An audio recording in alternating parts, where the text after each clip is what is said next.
Bonjour à tous et bienvenue à notre émission Autour d'un canapé, une émission animée par des ados pour des ados. Nous allons parler des sujets qui intéressent les ados d'aujourd'hui afin d'influencer autour de nous.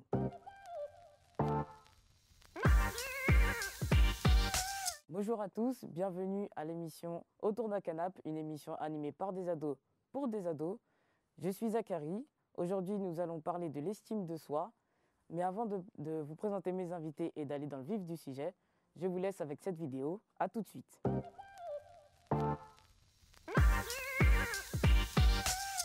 L'estime de soi, c'est l'image qu'on a de soi, c'est la façon dont on se considère, la façon dont on se voit. Pour moi, c'est comment je me sens, comment je me vois et ce que je pense de moi-même. Moi, je me sens bien, je suis sûre de moi et je pense du bien de moi. Self-esteem is how you see yourself as. For example, if you look in the mirror and do you see yourself as ugly or beautiful? Avoir un manque d'estime de soi, c'est de ne pas avoir une bonne image de soi. Ça se manifeste dès le jeune âge, quand les gens disent que tu es nul, que tu ne sers à rien. Pour moi, un manque d'estime de soi, c'est manquer de confiance en soi, c'est manquer d'assurance, et cela se manifeste souvent face aux résultats que nous avons dans quelques domaines que ce soit. Avoir un manque d'estime de soi, c'est avoir une mauvaise image de soi-même. C'est lorsque dans les situations qui ne sont pas adéquates pour toi, tu te dis, mais frère, je ne suis pas capable, je ne peux pas y arriver, c'est trop difficile, non, je suis nul, je ne peux pas y arriver. Et c'est ça un manque d'estime de soi, c'est lorsque tu n'as pas confiance en les talents, en les capacités que Dieu a mis en toi. Positive self-esteem is when you value yourself and you're confident what you can do and who you are. For example, if you make mistakes, but you always think you can learn from it and try again. Moi, je dis que moi, je me vois comme je suis parce que il y avait déjà des temps où j'étais vraiment au sol. Au début de la primaire, il y avait aussi certains qui sont moqués de moi à cause de mes cheveux, à cause de mon rire, à cause de ma couleur de peau. Et j'étais vraiment seule et j'étais triste. Mes parents, ils m'encourageaient. Et après, c'était comme ça que j'étais au sol, mais je suis montée. Parce que je savais que Dieu m'a béni. Dieu m'a béni. Il m'a donné des talents. Parce que j'aime bricoler, j'aime chanter, j'aime danser, j'aime beaucoup les choses. Mais c'est comme ça que c'est qui m'a donné ça. C'est Dieu qui m'a donné. Personne d'autre. Et moi, moi-même, je m'aime parce que je sais que mes parents m'aiment et Jésus m'aime encore plus que quelqu'un d'autre. Et je sais que moi, je suis bien parce que c'est Dieu qui m'a fait. Avoir une bonne estime de soi, c'est avoir une très bonne perception de soi-même, mais que tu ne t'en vantes pas les mérites, parce que tu sais que Dieu seul est ta source. Cela se manifeste lorsque, devant des situations qui ne sont pas adéquates pour toi, tu utilises les dons et les talents que Dieu t'a donnés, tu prends confiance et tu réussis, tu surpasses ces montagnes. Pour moi, l'estime de soi, c'est avoir la capacité de s'apprécier, de savoir s'apprécier, de pouvoir s'apprécier, de s'aimer comme on est avec nos qualités et nos défauts. En gros, c'est de s'assumer, quoi. Voilà.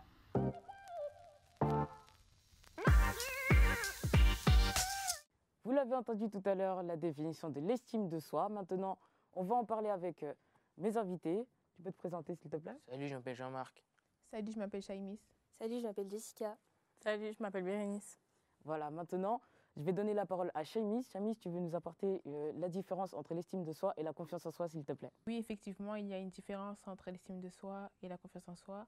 Ce qui fait que quand ton estime de toi-même est négative, elle peut peser sur ta confiance. Et je pense que l'estime de soi se bâtit au fur et à mesure que l'on grandit.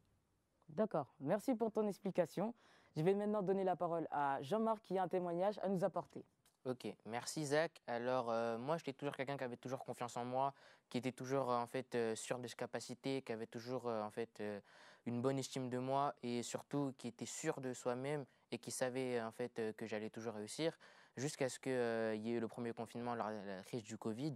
Alors il y a eu un décrochage scolaire car en fait, j'avais pas l'aide suffisante, que ce soit de la part de mes parents ou en fait, parce que en fait, j'étais écarté des profs, donc j'avais pas leurs conseils pour permettre de m'aiguiller sur comment travailler, etc.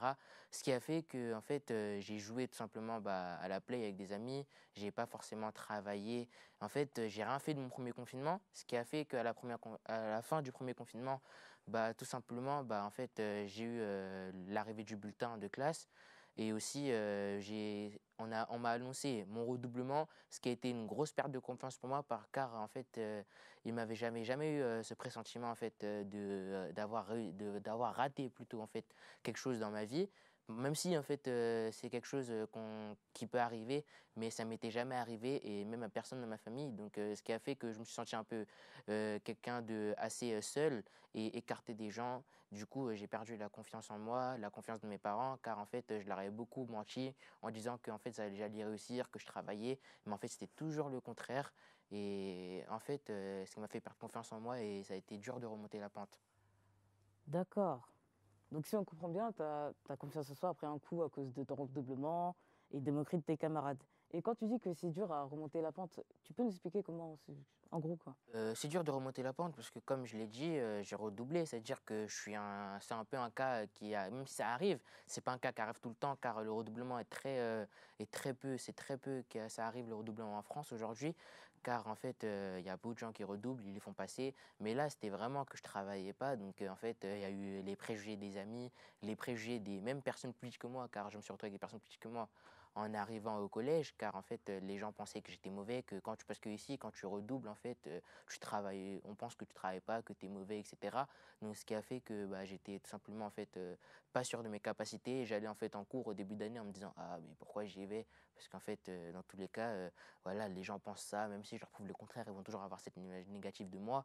Donc, voilà, quoi, les moqueries m'ont fait mal, entre guillemets. Mais sinon, en vrai, on peut dire que remonter la pente, c'était en fait vraiment à cause des moqueries. Et aujourd'hui, c'est encore un peu compliqué, mais sinon, ça va.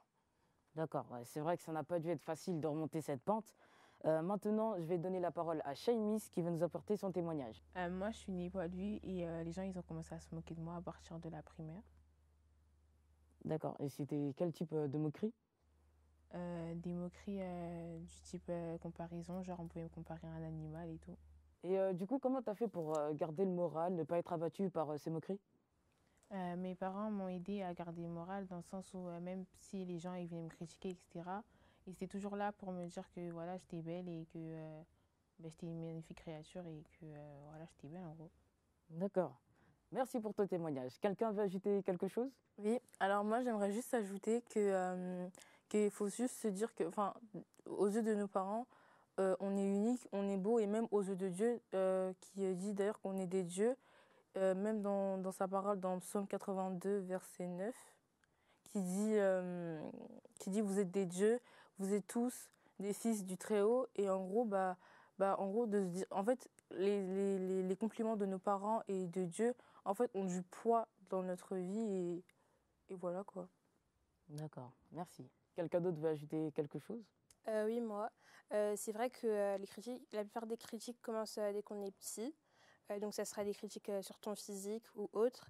Mais comme disait Shaimis, quand on a des parents qui nous encouragent, qui nous valorisent, par exemple qui nous disent t'es belle, t'es fort ou t'es forte, t'es intelligent, on aura une confiance en soi plus accrue, plus forte. Alors que si on a des parents qui ne nous valorisent pas, qui ne nous encouragent pas, on peut perdre l'estime de soi et même ne plus avoir de confiance en soi.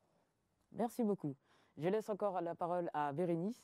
Oui, donc comme disait Jessica, en fait, si tu as des parents qui ne te valorisent pas assez, sache que Dieu le fait, lui, et il dit en plus que tu es une créature merveilleuse, comme dans le verset Psaume 139, verset 14, qui dit « Je te loue de ce que je suis une créature si merveilleuse ».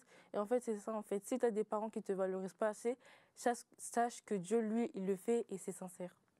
Merci beaucoup, Bérénice. Effectivement, même si nous n'avons pas cette grâce d'avoir des parents qui nous encouragent, qui sont derrière nous, n'oublions pas que nous avons toujours ce Dieu qui nous aime, qui nous a créés à son image, qui nous aime d'un amour inconditionnel. Ne l'oubliez pas. Merci pour vos témoignages à chacun. Là, on a beaucoup parlé des critiques, de ce qui nous dévalorise. Et maintenant, on va chercher à développer les complexes. Est-ce que quelqu'un veut nous expliquer les complexes? Moi, je dirais qu'il y a deux types de complexes. Il y a les complexes physiques et les complexes mentaux. Les complexes physiques, c'est quand tu te compares aux autres, quand tu compares ton corps, quand tu te compares à ce que les gens disent de toi. Et les complexes mentaux, c'est les complexes qui sont dans tes pensées. Donc, tu dis que tu as des goûts bizarres, que tu ne penses pas comme les autres, que tu n'agis pas comme tout le monde. Et ça peut te complexer d'être différent des autres. Moi aussi, j'aimerais rajouter, c'est que par rapport aux complexes mentaux et physiques, c'est qu'ils ne viennent pas forcément de nous. Et en fait, par exemple, si par exemple toute ma vie j'ai toujours bien aimé mon nez et que aujourd'hui en allant à l'école ou autre, et il y a beaucoup de personnes qui me critiquent et me disent que ton nez il est moche, etc. Et c'est sûr que là, au fur et à mesure, sans se rendre compte que en fait, nos pensées, en fait, ces paroles-là, en fait, ils vont commencer à entrer en nous et on va commencer à croire en fait à ces paroles-là alors que à la base c'est pas ce que tu pensais. D'accord. Donc, en vous écoutant, ça signifie que les complexes naissent par rapport aux moqueries, par rapport en se comparant aux autres et par rapport aux paroles que l'on peut entendre. D'accord. Pour aller plus loin, il y a aussi des personnes qui ont de l'influence sur ta vie, sur toi, qui sont un modèle pour toi. Et à travers leur regard, de ce qu'ils font, en fait, ils t'influencent et t'aimeraient être, on va dire, comme eux. Est-ce que quelqu'un peut dire un mot sur l'identité? Oui, moi, par exemple, en fait, ça crée une identité parce que déjà, moi, j'ai un joueur préféré. C'est le joueur qui m'a fait aimer le basket, le joueur qui me fait faire le sport que je fais aujourd'hui. C'est-à-dire, en fait, que c'est Stephen Curry, car aujourd'hui, je fais du basket. C'est un sport dont j'aimerais faire ma passion. En fait, ce qui m'a vraiment impressionné, en fait, Stephen Curry, c'est en fait sa façon dont il shoot, sa façon, en fait, dont il fait ses gammes, sa façon dont il s'entraîne, son éthique de travail, en fait, ce qui lui permet d'être aussi fort, en fait. Et en plus, il le montre encore cette saison, etc. En fait, ce qui montre qu'en fait, quand j'ai vu ça, ça m'a montré en fait que ça a changé mon identité, car je me disais que je pouvais pas faire ci, je pouvais pas faire ça, j'étais incapable de faire ça, j'étais incapable de faire ci, et ce qui faisait en fait que tout simplement, en fait, je me donnais des propres limites, alors que en fait, c'est comme ça en fait qu'on change son identité, car on se donne des limites et ça nous permet de pas les dépasser, alors qu'en fait, on peut toujours dépasser les limites qu'on s'est données nous-mêmes. À votre avis, d'où vient ce manque d'estime de soi? Moi, je dirais que de nos jours, le manque d'estime de soi vient des réseaux sociaux, de la comparaison et aussi on peut peut-être avoir une famille où on nous critique souvent ou voilà quoi. Pour ma part, je dirais en fait que tout simplement c'est quelque chose en fait qui s'appelle l'ego. Ça veut dire en fait que par exemple, je prends l'exemple du basketball. Les baskets en fait c'est un sport qui peut se terminer souvent dans les arrêts de jeu, c'est-à-dire dans la fin du match au quatrième quart-temps. Donc les matchs sont souvent serrés.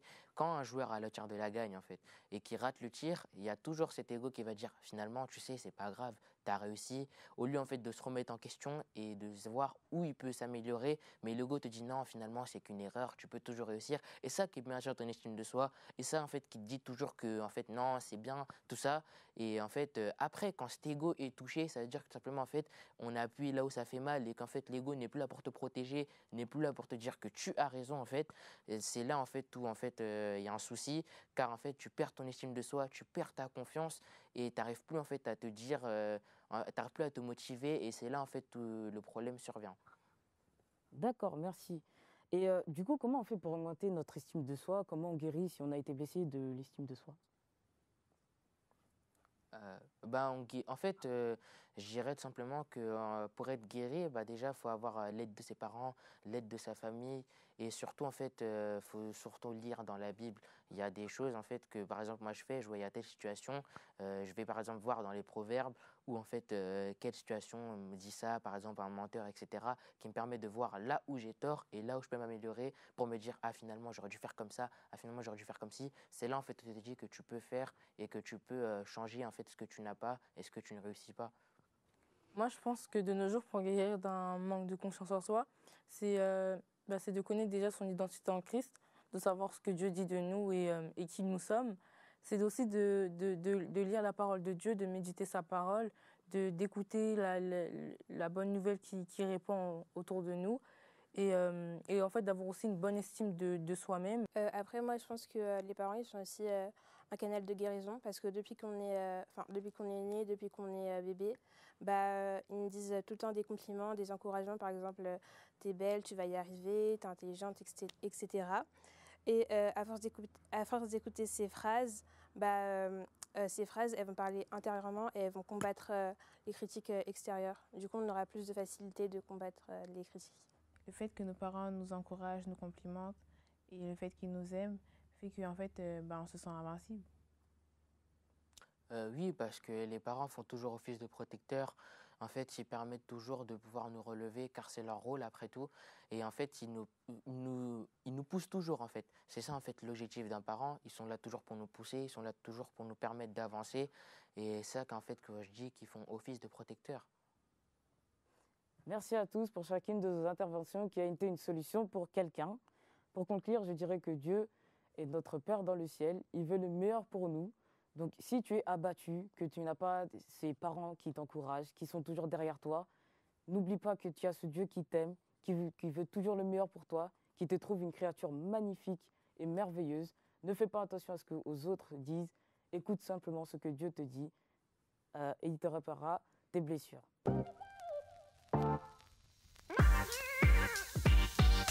Un message aux parents aujourd'hui qui nous écoutent. J'aimerais vous dire, quand vous dites à votre enfant « tu es mauvais, tu ne réussis pas, tu es pas fort, tu ne réussis pas à l'école, tu regardes ton frère, regarde ta sœur », c'est ces paroles qui nous bâtissent et qui peuvent détruire notre estime de soi. Mais quand vous dites, par exemple, à votre enfant ou à votre ado que vous dites tu es fort, tu es intelligent, tu réussis à l'école, malgré ses manquements, malgré ses faiblesses, malgré ses failles, c'est ces paroles en fait qui permettent de nous bâtir et de relever notre estime de soi et d'avoir confiance en nous. Proverbe 11 dit dans sa parole que la ville est relevée par la bénédiction des hommes bons, mais est renversée par la bouche des méchants. J'aimerais vous dire aujourd'hui que d'abord, nous voulons vous encourager à toujours parler en bien de vos enfants, à toujours les encourager malgré leurs manquements, malgré leurs faiblesses, car c'est vos paroles qui ont un pouvoir sur leur vie et qui permettent de relever notre estime de soi et d'avoir confiance en nous. Merci à tous pour chacune de vos interventions qui a été une solution pour quelqu'un qui nous regarde. Pour conclure, Dieu est notre Père dans le ciel. Il veut le meilleur pour nous. Il dit que nous sommes une créature merveilleuse. C'est la seule personne qui est capable de réparer nos blessures. Il veut te donner la main. Il veut marcher avec toi. Alors, je vais te donner l'occasion de connaître ce Dieu. Si tu veux faire ce pas, incline la tête, répète après moi. Seigneur Jésus. Seigneur Jésus. J'ai entendu ta parole. J'ai entendu ta parole. Viens dans ma vie. Viens dans ma vie. Viens dans mon cœur. Viens dans mon cœur. Lave-moi par ton sang précieux. Lave-moi par ton sang précieux. Je t'accepte comme mon Seigneur et mon Sauveur. Je t'accepte comme mon Seigneur et mon Sauveur. Je suis maintenant fils de Dieu. Je suis maintenant fils de Dieu. Au nom de Jésus. Au nom de Jésus. Amen. Amen. Si tu as fait cette prière pour la première fois, nous voulons garder contact avec toi. Écris-nous à l'adresse email qui va s'afficher en bas de l'écran. Merci à tous de nous avoir suivis. Merci à nos invités. Merci à toi. De rien. De rien. Merci. Nous espérons que vous avez été bénis. Surtout, restez connectés pour nos prochains épisodes.